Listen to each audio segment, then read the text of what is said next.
অবশেষে আমাদের সিউড়ির ওভারব্রিজটা হলো। না, হয়েছে অনেক দিনই, কিন্তু আমার ভিতরে অনেক কথা এই ব্রিজটাকে নিয়ে জমেছিল, তাই ভাবলাম বলেই ফেলি। সত্যি বলতে আমি আশা ছেড়েই দিয়েছিলাম।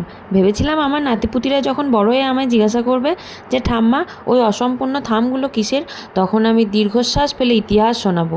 ভাগ্যিস তার আগেই হয়ে গেল, না হলে তো পরের প্রজন্মে এটা ঐতিহাসিক স্থাপত্য হিসেবে গিনিস বুকে নাম তুলে ফেলতো। সত্যি কথা বলতে এখন ব্রিজটা হয়ে গেছে, একেই বলে মিরাকেল। ব্রিজের কাজ যেভাবে চলছিল তাতে মনে হচ্ছিল ওটা ব্রিজ নয়, বরং কোনো এক অনন্তকালের তপস্যা।